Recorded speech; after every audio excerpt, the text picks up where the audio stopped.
My name is Annette, and I'm 28 years old. I'm standing in my mother Dorothy's hospital room right now, holding power of attorney papers in my hands. She's paralyzed from a stroke, staring at me in complete shock as I tell her I now own her house. Yes, the same house she kicked me out of 10 years ago. The nurse asks if I want to discuss her care options. My response shocks everyone in the room. I'll think about it.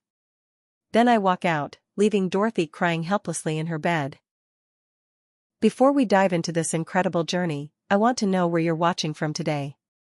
If you've ever been told you weren't good enough or faced rejection from the people who should have loved you most, hit that like button right now. Subscribe to this channel because what happened next will absolutely blow your mind. Trust me, you've never heard a comeback story quite like this one. 10 years ago, on my 18th birthday, I woke up expecting maybe a small celebration or at least a happy birthday from my mother Dorothy. Instead, I found her throwing all my belongings onto our front lawn.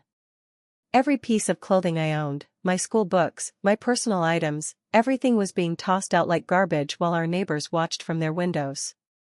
The reason for this sudden eviction? I had gotten a B+ instead of an A on my final exam. That's it. One grade that wasn't perfect enough for her impossible standards. Dorothy stood on our porch, her face twisted with rage as she screamed for the whole neighborhood to hear.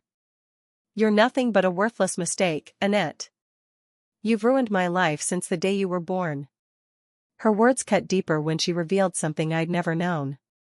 She told me she was supposed to abort me but chickened out at the last minute. For 18 years, I'd been living with someone who saw me as the biggest regret of her life. But the real reason for my sudden eviction became clear when her boyfriend Carl appeared behind her, his hand possessively on her waist. Carl had been living with us for 2 years, and I'd always felt uncomfortable around him. He would make inappropriate comments when Dorothy wasn't around, brush against me accidentally in the hallway, and find excuses to enter my room without knocking. I'd tried telling Dorothy once, but she accused me of being jealous and trying to steal her man. Now Carl was claiming I had tried to seduce him the night before. It was a complete lie. I had locked myself in my room specifically to avoid him, but Dorothy chose to believe his version without question. She needed an excuse to get rid of me, and Carl had provided the perfect one. My younger half-sister Brittany watched from her bedroom window, and I could see her smirking. At 16, she had always been the golden child, Dorothy's real daughter from her marriage to her late husband Robert. Brittany got the new clothes, the better bedroom, the college fund, while I got hand-me-downs and constant reminders that I was unwanted. Dorothy would introduce us to people saying, "This is my daughter Brittany, and this is Annette." Never my daughters, always making that distinction clear. Brittany had learned to weaponize her favored status, often lying about things I'd done to get me in trouble. The humiliation intensified when Dorothy grabbed my college textbooks and threw them directly into a mud puddle. These books I'd saved for months to buy, working secret shifts at a local diner because Dorothy refused to help with college expenses. She stomped on them, grinding them into the mud with her heel while screaming about how I'd never amount to anything anyway. College? You think you're smart enough for college? You can't even get straight A's in high school. My laptop, which had all my scholarship applications and essays, was next. She threw it onto the concrete driveway, and I heard it crack. Rain started falling as I scrambled to gather what I could of my destroyed belongings. I begged Dorothy for just one more night. It was getting dark, I had nowhere to go, and the rain was turning into a storm. My pleas for mercy were met with a hard slap across my face. "You're 18 now, legally an adult. Not my problem anymore." She threatened to call the police if I wasn't off her property in 10 minutes. Carl stood there enjoying every moment of my humiliation, occasionally whispering something in Dorothy's ear that made her even angrier. As I stuffed my ruined clothes into a garbage bag, I heard Dorothy telling our neighbor Mrs. Chen a completely fabricated story. According to her, I was a drug addict who had been stealing from the family. She claimed she'd found needles in my room and money missing from her purse. All lies, but she needed to save face in front of the neighborhood. She couldn't have people knowing she threw out her daughter for getting a B+. The drug story would earn her sympathy instead of judgment. With $47 in my wallet and a backpack of destroyed belongings, I walked away from the only home I'd ever known. The rain soaked through my clothes within minutes, and I had no idea where I was going. Behind me, I heard Dorothy's voice carrying through the storm, "Don't ever come back here. You're dead to me." The last thing I saw was Brittany moving boxes into my room before I even made it to the end of the street. They had planned this. My room was already being erased, my existence in that house already being rewritten. The first 3 nights after Dorothy threw me out were the darkest of my life. I found shelter under the Riverside Bridge, a place where the homeless community had created a makeshift camp. My $47 went fast, mostly spent on cheap vending machine food and a tarp to keep the rain off. I learned quickly that sleeping outdoors meant never really sleeping. Every noise could be danger, every shadow could be someone looking to take what little I had left. I kept my backpack tied to my wrist and slept with one eye open. On my 4th night under that bridge, everything changed. 2 men approached me around 2 in the morning, demanding I hand over my backpack and any money I had. One pulled out a knife while the other grabbed my arm. I fought back desperately, screaming for help that I didn't think would come. That's when I heard the sharp blast of a car alarm and an elderly voice shouting, "Get away from her, or I'll empty this entire can of pepper spray in your faces." An elderly woman, probably in her late 70s, stood there with military-grade pepper spray in one hand and her car keys in the other, repeatedly hitting the panic button. The attackers fled, and I collapsed on the ground, shaking from adrenaline and fear. The woman approached carefully, keeping the pepper spray visible but lowered. "You hurt, child?" she asked, her voice now gentle. When I shook my head, she studied me with sharp blue eyes that seemed to see right through me. "You're not a regular street kid. What's a young girl like you doing under this bridge?" Maybe it was exhaustion, maybe it was the first kind voice I'd heard in days, but I broke down and told her everything. Her name was Grace Morrison, and she was 78 years old with silver hair always pulled back in an elegant bun. She owned an antique restoration business downtown and had been driving home late from evaluating an estate sale. Something made her take the river road instead of the highway that night. Grace didn't believe in coincidences. As I sat in her warm car, wrapped in a blanket she kept in the back seat, she made me an offer that would change my life forever. "I need help in my shop. The apartment above it is empty. You work for me, you can live there. But I don't do charity, understand? You'll earn every penny." The next morning, she drove me to Morrison Antique Restoration, a modest shop in the Arts District. The apartment upstairs was small but clean, with functioning heat, a real bed, and a door that locked. I cried when I saw the bathtub, realizing I could finally get truly clean. Grace gave me an advance on my salary to buy proper work clothes and toiletries. "Consider it a loan," she said firmly. "I'll deduct it from your pay. I run a business, not a shelter." But I caught her sneaking extra groceries into the apartment when she thought I wasn't looking. Working for Grace was anything but easy. She was a perfectionist who demanded excellence in everything. My first week, she made me sand the same table leg 7 times because it wasn't smooth enough. "If you're going to restore antiques," she said, "you better understand that good enough isn't good enough. These pieces have survived decades, sometimes centuries. They deserve our best effort." She taught me about different wood types, historical periods, furniture construction, and the delicate art of restoration. But she taught me so much more than just the trade. Grace shared her own story during our long working hours. At 19, her wealthy family had arranged a marriage to a business partner's son. She refused, choosing instead to run away with nothing but her determination. Her family disowned her, cutting her off completely. She built her business from nothing, learning the trade from an old craftsman who took pity on her. "Family isn't always blood," she told me. "Sometimes the family that throws you away is just making room for the family you're meant to find." Meanwhile, Dorothy was building her new narrative on social media. Through mutual acquaintances, I learned she was telling everyone I had run off to join a drug commune in California. She posted photos with Brittany, captioning them, "So proud of my beautiful daughter and blessed to be a mother to this amazing young woman." In every post, she emphasized daughter singular, never plural. She even changed her profile to say proud mother of one. It was as if I had never existed, edited out of her life story like a typo being corrected. Grace noticed how these discoveries affected me. One evening, she sat me down with tea and her stern face softened. "Let me tell you something about pain, child. You can let it poison you, or you can let it fuel you. That woman, she gave you a gift, though neither of you knows it yet. She set you free to become who you're really meant to be. Now the question is, what are you going to do with that freedom?" Her words planted a seed that would grow into something Dorothy could never have imagined.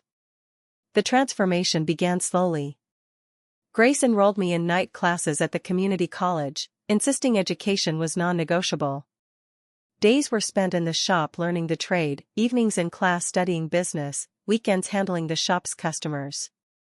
Grace introduced me to her network of dealers, collectors, and artists. She taught me to recognize value where others saw junk, to spot authenticity among fakes, to negotiate with confidence. "Never let them see you sweat," she advised. "In this business, confidence is half the sale." 2 years into my new life with Grace, I had developed what she called the eye for finding valuable pieces. Every Saturday, we'd hit estate sales, auctions, and flea markets at dawn. Grace taught me to look for quality in chaos, beauty in the broken. My specialty became finding pieces others overlooked, furniture buried under decades of paint or damage that hid extraordinary craftsmanship. One morning, I spotted a desk everyone else had passed by, covered in water damage and scratches. Something about the joints, the wood grain barely visible under the damage, told me it was special. Grace watched approvingly as I negotiated the price down to $200, the seller happy to get rid of what he saw as firewood. Back at the shop, careful restoration revealed an authentic 19th-century mahogany writing desk with secret compartments and original brass hardware.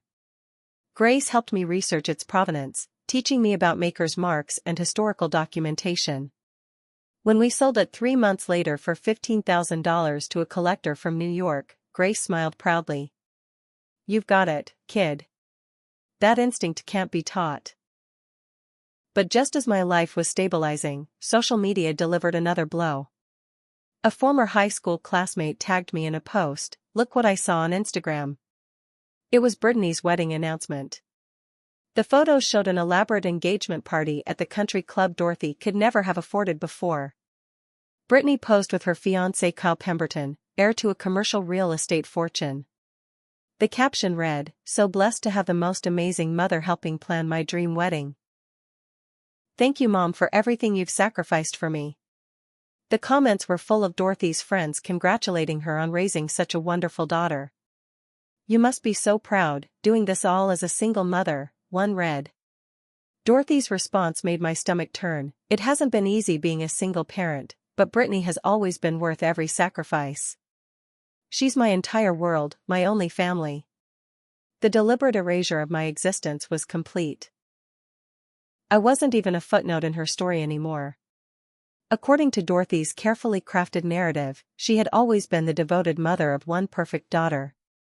Grace found me crying in the workshop that night, my hands shaking as I showed her the posts. She studied them carefully, her expression unreadable. Then she did something unexpected. She made a phone call to someone named Marcus, speaking in low tones. When she hung up, she sat beside me on the workbench. "I have a confession," she began.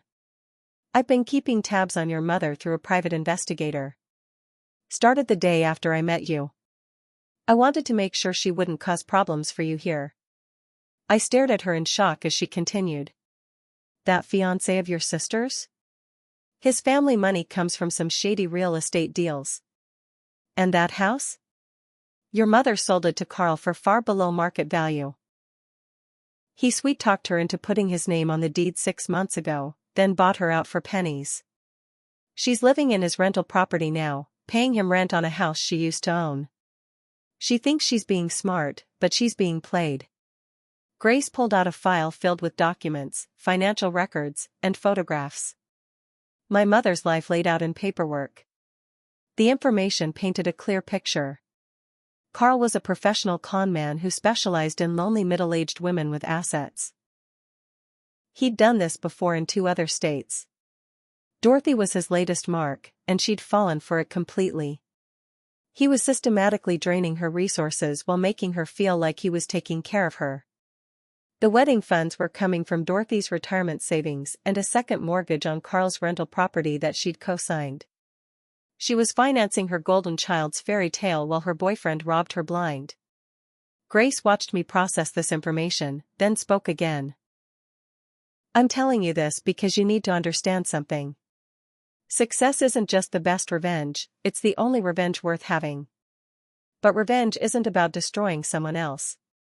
It's about building yourself up so high that their attempts to tear you down become irrelevant." She paused, studying my face. "That woman tried to destroy you. Don't let her succeed by wasting your energy on hate. Channel it into something better."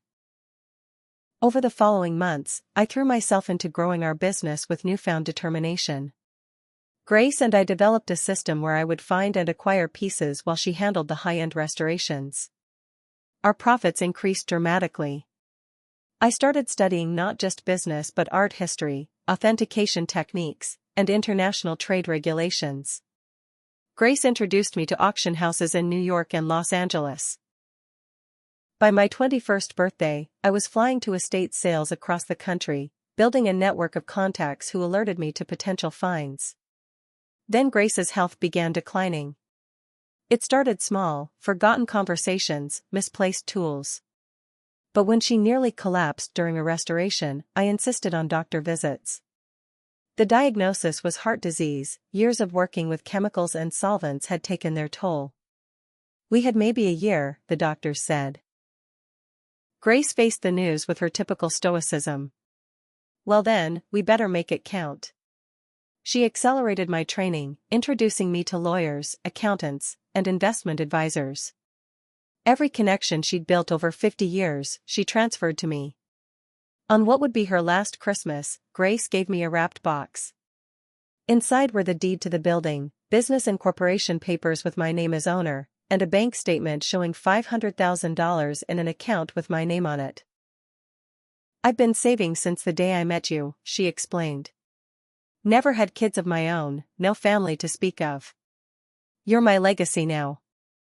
I protested that it was too much, but she silenced me with a look. "You earned this by becoming the woman I knew you could be.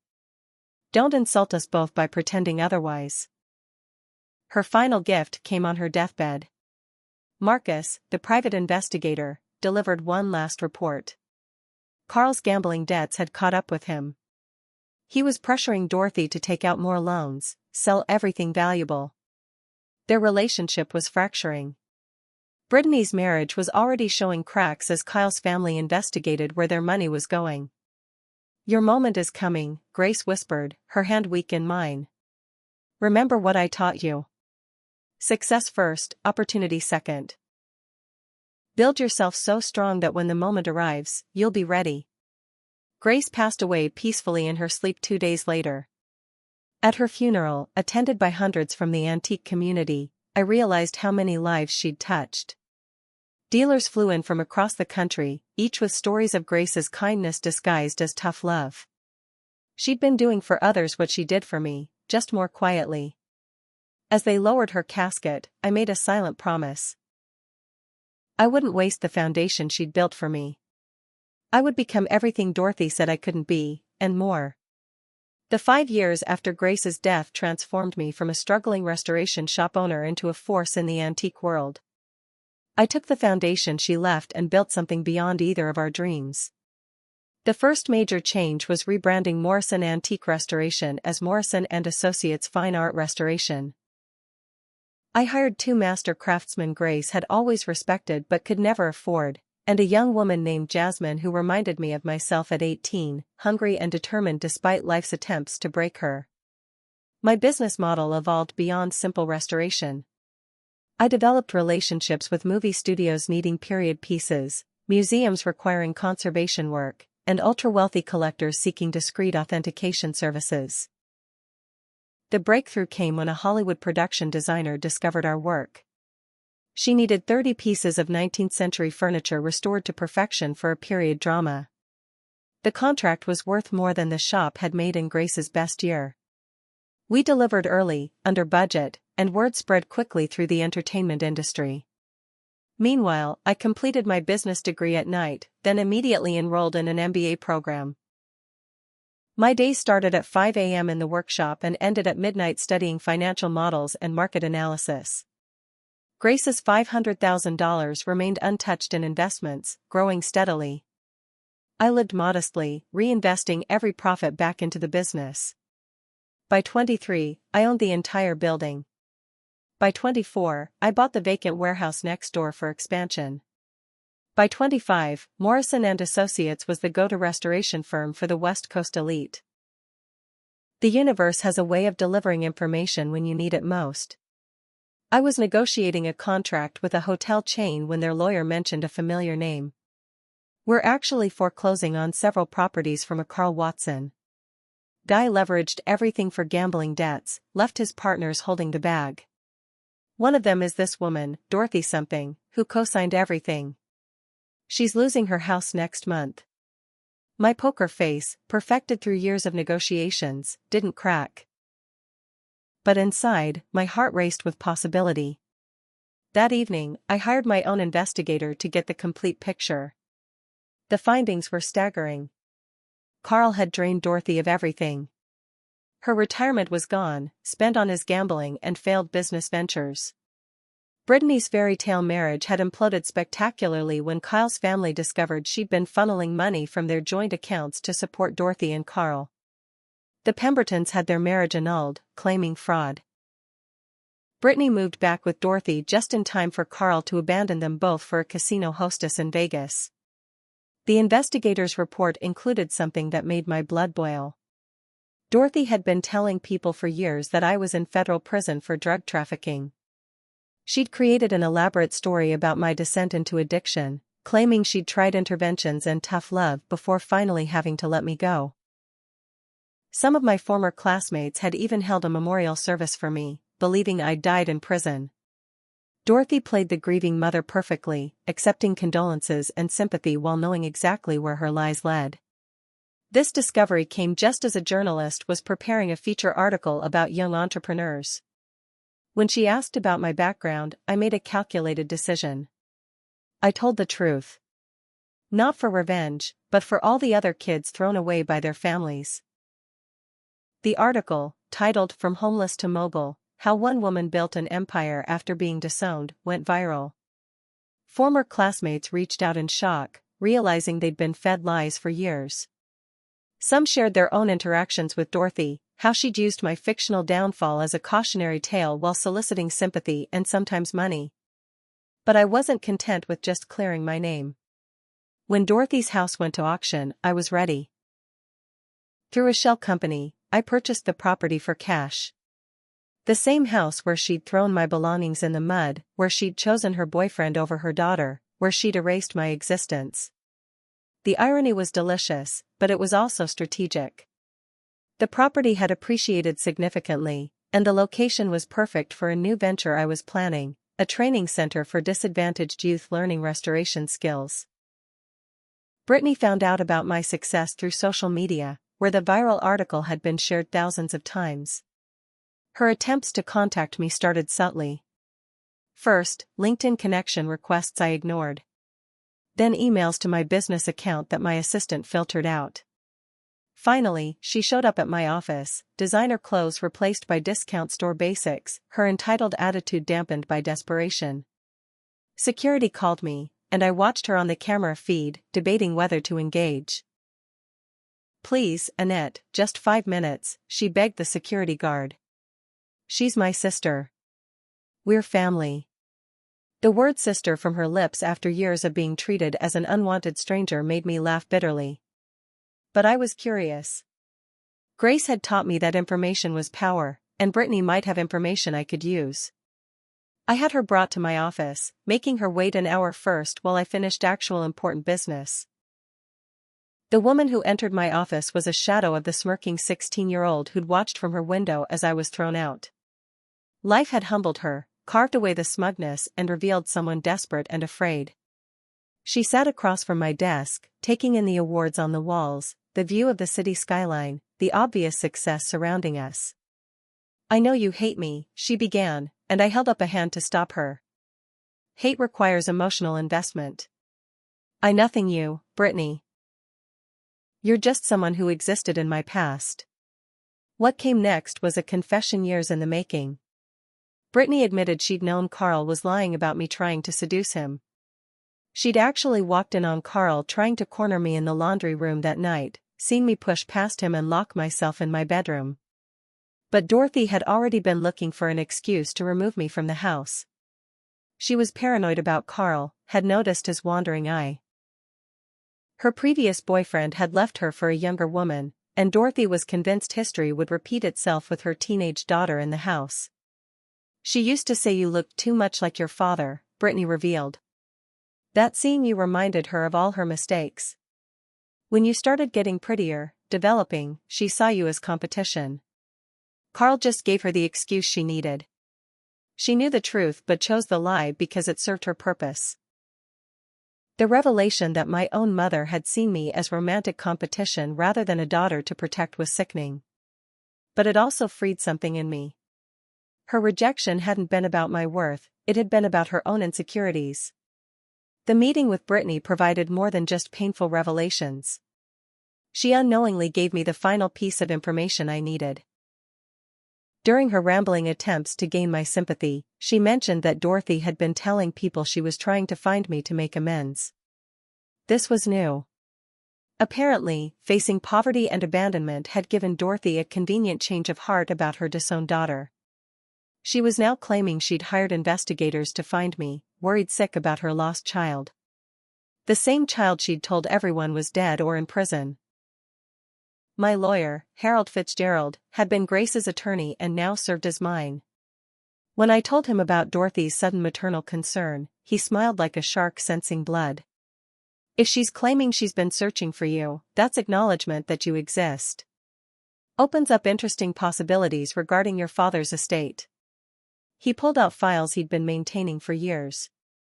My biological father had died when I was 2, leaving a life insurance policy meant to provide for my education. Dorothy had claimed it all as the surviving parent, but if she was now publicly acknowledging me as her daughter, we could challenge how those funds were used. The statute of limitations on fraud in our state was 7 years, and we were just under the wire.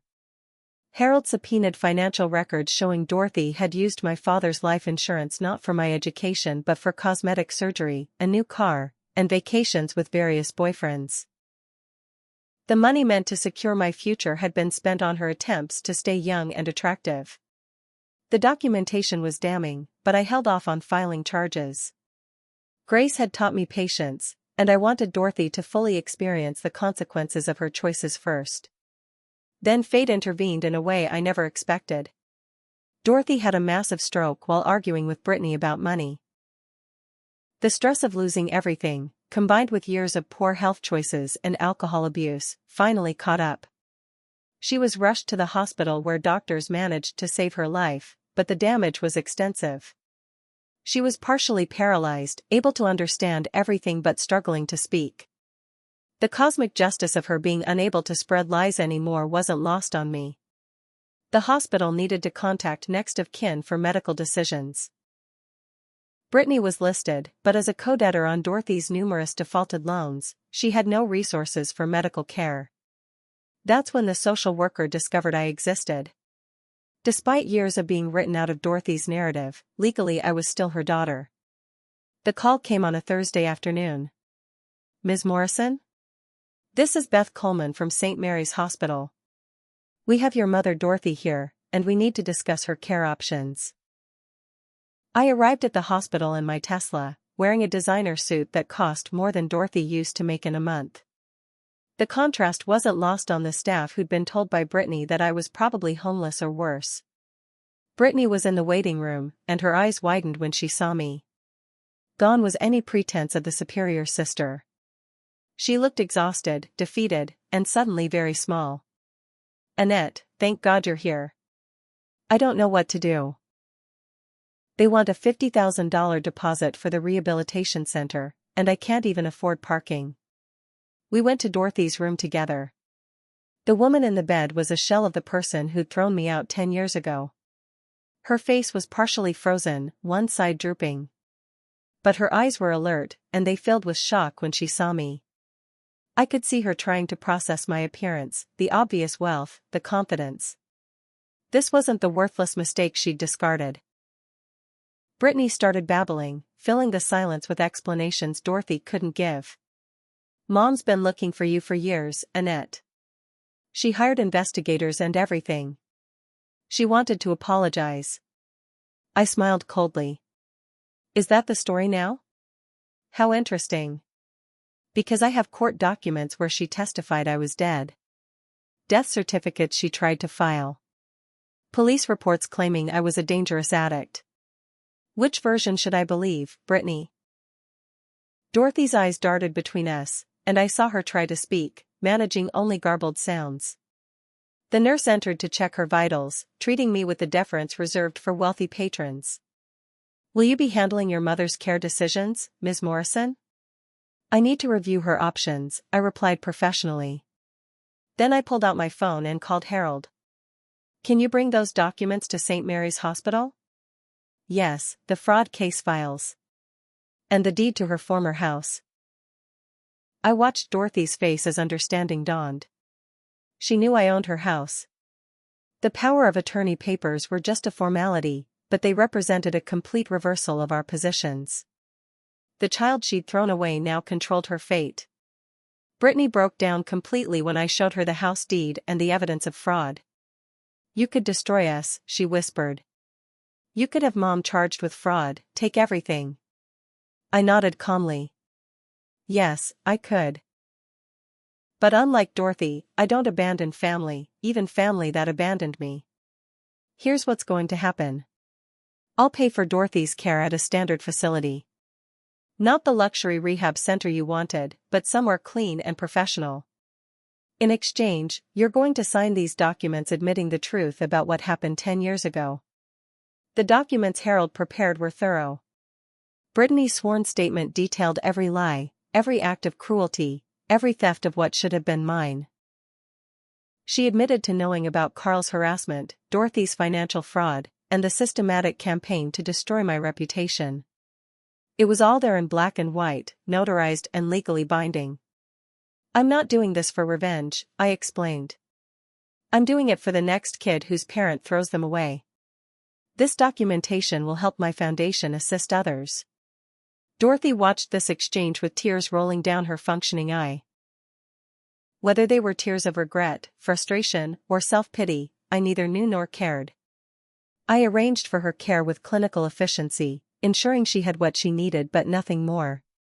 When the administrator assumed I'd want the best suite available, I corrected her. "Standard care is sufficient. I'm fulfilling a legal obligation, not expressing love." The words were harsh, but they were also true.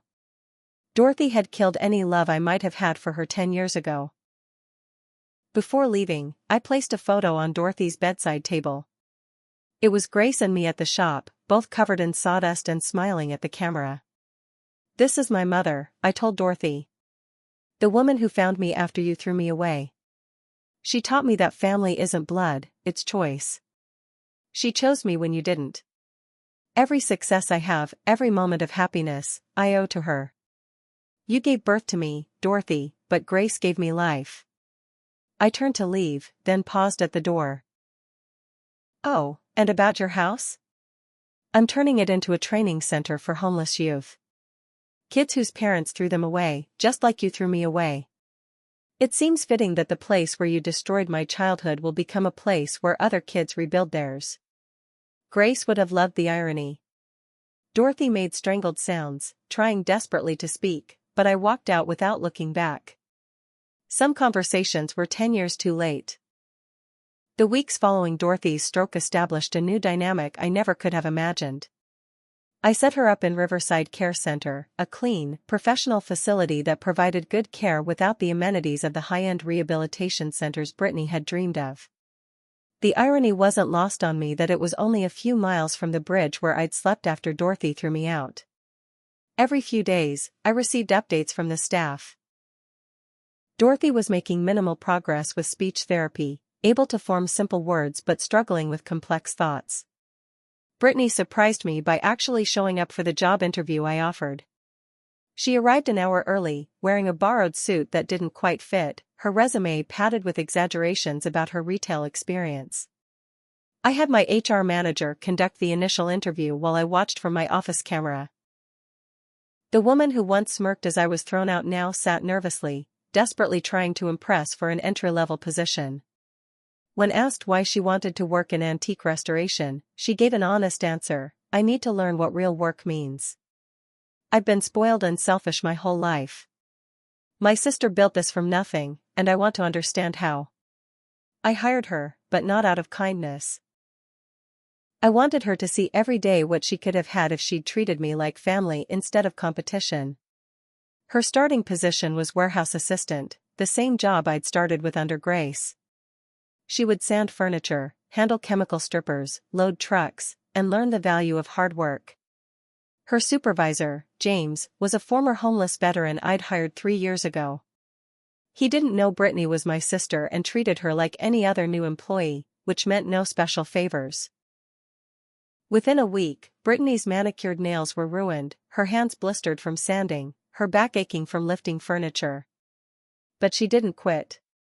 Every morning, she arrived on time, dressed in work clothes, ready for whatever grunt work James assigned. Other employees noticed her dedication and slowly began accepting her. She ate lunch alone at first, but gradually joined conversations about technique and restoration. When she admitted to a coworker that she was working to support her sick mother, leaving out our relationship, I saw the beginning of genuine humility. Meanwhile, my business continued to expand. The feature article about my success had attracted attention from international collectors and museums. I was invited to speak at conferences about building businesses from adversity. The story resonated with people who'd been discarded by their families, and emails poured in from young people facing similar situations. This inspired my next move, the Grace Morrison Foundation for Displaced Youth. The foundation would provide housing, education, and mentorship for 18 to 21-year-olds who'd been disowned or aged out of foster care. The first Grace House opened in Dorothy's former home after extensive renovations. Where my belongings had once been thrown on the lawn, a garden now grew. My old bedroom became a counseling office. The living room where Dorothy chose Carl over me transformed into a communal space where residents could study and support each other. The kitchen where I'd never been welcome now served family-style dinners every night. On opening day, 15 young people moved in, each carrying their own story of rejection and survival. Local news covered the opening, and that's when Dorothy's old friends learned the truth. Mrs. Chen, the neighbor Dorothy had lied to, approached me with tears in her eyes. "I believed her when she said you were on drugs. I'm so ashamed. If I'd known the truth, I would have helped you." I accepted her apology but explained that her blindness to Dorothy's abuse was exactly why the foundation existed. People don't want to believe parents can be that cruel. But they can, and their children suffer in silence. Now we're breaking that silence. The foundation's first resident to graduate was Sarah, a 19-year-old whose parents kicked her out for being gay. She'd been living in her car, working fast food while trying to finish community college. Grace House gave her stability, and our mentorship program connected her with a female executive in tech. Within 6 months, Sarah had transferred to a 4-year university with a full scholarship. Her success story became our template, proving that with support and opportunity, discarded kids could thrive. Dorothy had been in the care facility for 6 months when she finally managed to write a letter. Her handwriting was shaky, like a child learning to form letters, but the message was clear: "I'm sorry. Please forgive me. I was wrong." The paper was tear-stained, and the nurse who delivered it mentioned Dorothy had worked on it for weeks in occupational therapy. I read it once, then filed it away. Sorry was just a word, and it couldn't undo 10 years of lies, abandonment, and character assassination. But I did increase her therapy sessions, giving her more opportunity to regain function. It wasn't forgiveness, but it wasn't cruelty either. Brittany had been working for 8 months when she finally earned her first promotion to restoration assistant.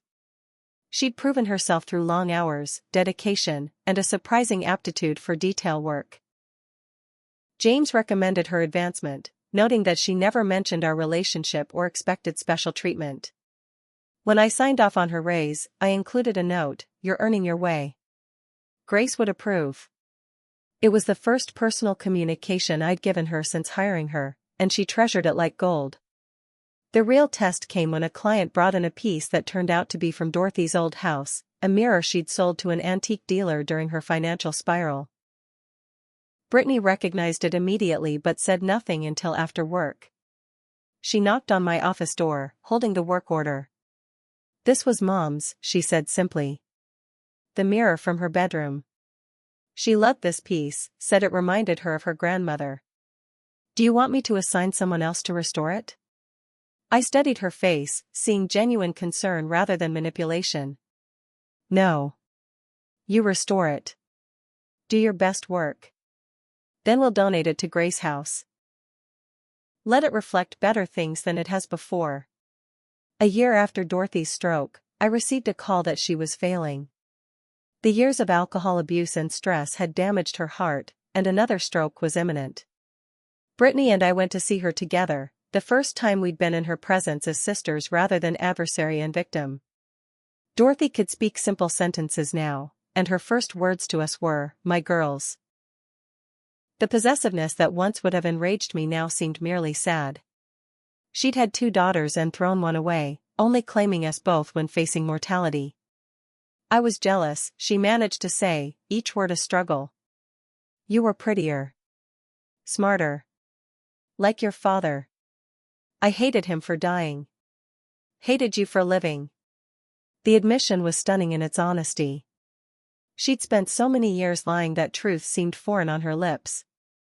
Carl saw it. Used it. I chose wrong. Brittany held her hand while I stood by the window, processing this deathbed confession. I'd waited 10 years for these words, but they brought no satisfaction, only a hollow acknowledgement of waste. "I know," I replied finally. "But knowing doesn't change anything. You made choices. We all lived with consequences. I survived despite you, not because of you."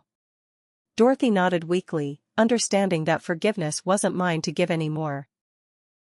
That girl she'd thrown away was gone, replaced by someone forged in abandonment and strengthened by real love.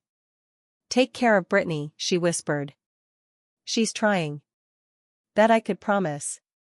Not for Dorothy, but because Grace had taught me that sometimes people deserve second chances, even if they're not the ones who hurt you first." Dorothy passed away 2 weeks after our final conversation, dying quietly in her sleep. The funeral was small, attended by a handful of her remaining friends, Brittany, and me. I paid for a dignified service and burial, not out of love but out of principle.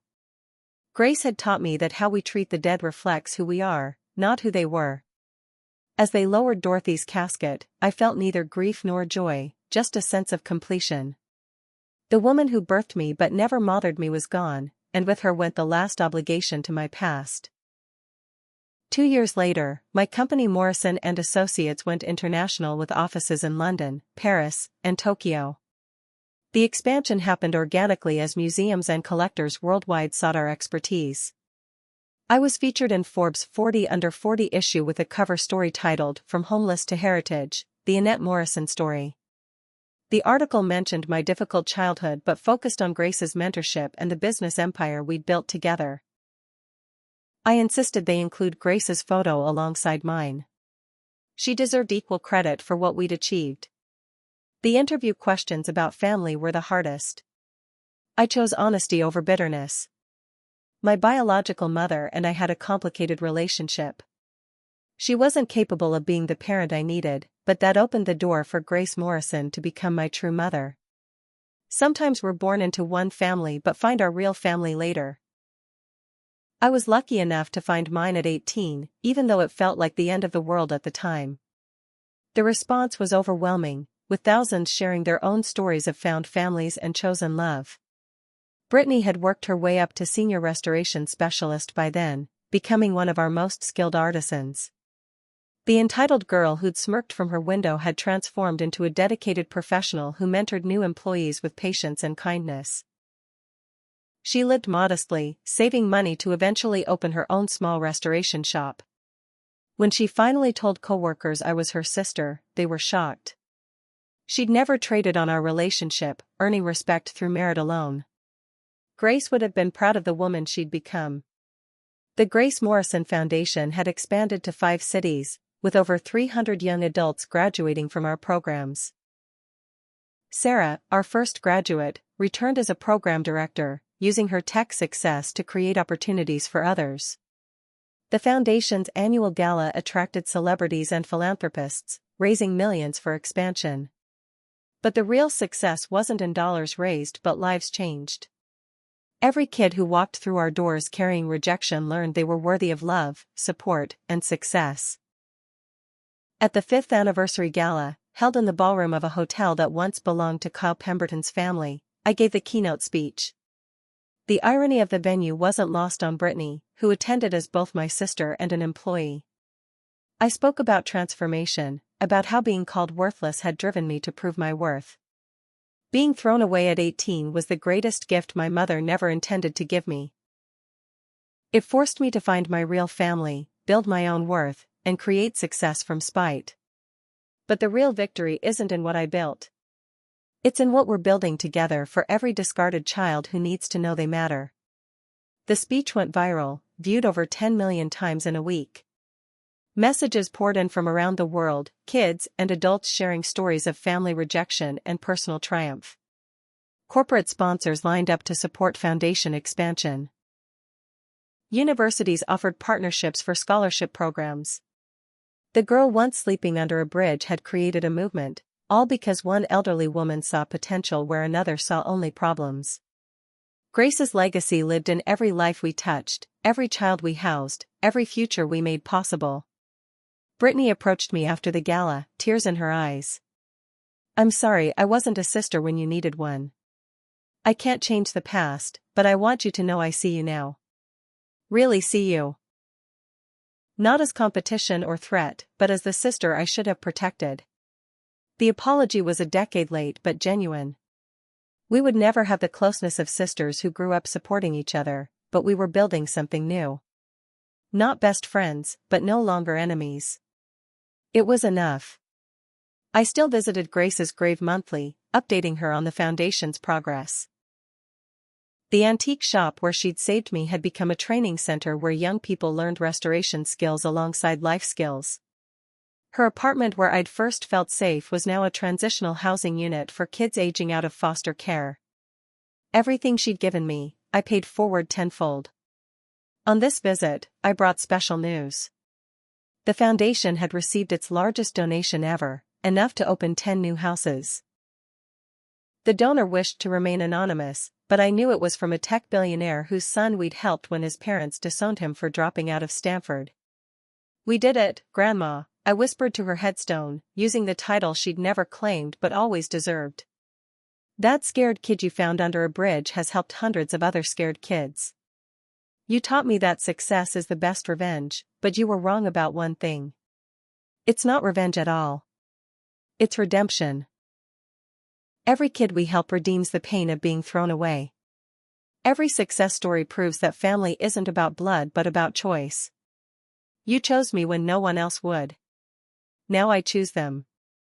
As I walked back to my car, I noticed a young woman sitting on a bus bench, a backpack beside her, that familiar look of someone with nowhere to go. I recognized the exhaustion, the fear, the determination not to cry in public. Without hesitation, I approached her. "Excuse me, are you okay?" She looked up, startled, ready to run. "I'm fine," she lied, the same lie I'd told myself under that bridge. "No, you're not," I said gently. "But you can be." Have you heard of the Grace Morrison Foundation? 20 minutes later, I was driving her to the nearest Grace house, listening to her story. Parents who couldn't accept her career choice, an ultimatum that led to a suitcase on the lawn, the same old story with different details. Why are you helping me? She asked suspiciously. Because someone helped me once when I was sitting on a bench with nowhere to go. Her name was Grace, and she saved my life. Now it's my turn to pay it forward. That's what family does, the real kind of family, the kind you choose. As we pulled up to Grace's house, she saw the carved wooden sign, "Home is not where you're from but where you belong." Below it, a smaller plaque read, "In memory of Grace Morrison, who found diamonds in the rough." The girl read it slowly, then looked at me with dawning hope. I can really stay here? I smiled, remembering my own disbelief at Grace's offer.